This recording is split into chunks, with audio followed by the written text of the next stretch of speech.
বলিউডের খবর পেতে চান সাবস্ক্রাইব করুন টলি সিক্রেট আর পেয়ে যান আপনার পছন্দের তারকার লেটেস্ট আপডেট।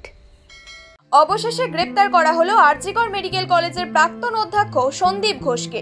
গত 16 আগস্ট থেকে টানা 15 দিন সিবিআই জেরার পর গ্রেপ্তার করা হয় সন্দীপকে। প্রায় এক মাস ধরে তিলোত্তমার বিচার চেয়ে উত্তাল গোটা দেশ।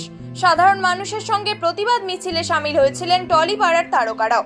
সন্দীপ ঘোষের গ্রেপ্তারে কি সুবিচারের পথে আসার আলো দেখছেন তারা? কি প্রতিক্রিয়া টলিপাড়ার? শ্রীলেখা মিত্র বলেন, এদিনই লড়াইয়ে প্রথম ফসল পাওয়া গেল, কিন্তু অপরাধের কঠিন সাজা চাই। গোটা দেশ আজ সুবিচার চেয়ে পথে নেমেছে। যতক্ষণ না পর্যন্ত দোষী শাস্তি পাচ্ছে, সমাজ বদলানোর লড়াই ততক্ষণ জারি থাকবে। বিদীপ্তা চক্রবর্তী বলেন, রাত জেগে আন্দোলন করার ফল এখনো পাওয়া যায়নি। এই গ্রেপ্তার তাও আশার আলো জাগাচ্ছে, মনোবল বাড়িয়ে দিল, যাতে আগামীতে আমরা একজোট হয়ে লড়ে যেতে পারি। দুর্নীতির জন্য গ্রেপ্তার করা হয়েছে সন্দীপ ঘোষকে। তিলোত্তমাও দুর্নীতির শিকার, তাই যেন সত্যিটা সবার সামনে আসে। সুবিচারের আশায় রইলাম। গণ আন্দোলনে প্রায় রোজই দেখা যায় অভিনেত্রী সোহিনী সরকারকে।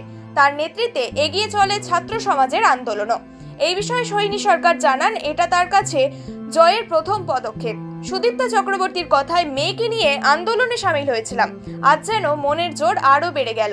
সোশ্যাল মিডিয়া থেকে পথের আন্দোলনে সামিল হয়েছেন অভিনেতা ঋদ্ধি সেন। তার কথায়, সুবিচার পেতেই হবে। জনগণের যে ক্ষমতা, সত্যের যে ক্ষমতা, তার কখনো বিফলে যেতে পারে না, তা আরো একবার প্রমাণিত হলো। আমি কুর্নিশ জানাই তাদের প্রত্যেককে, যারা সুবিচারের আশায় একজোট হয়েছেন। সব মিলিয়ে সন্দীপ ঘোষ গ্রেপ্তারিতে খুশি টলিপাড়া।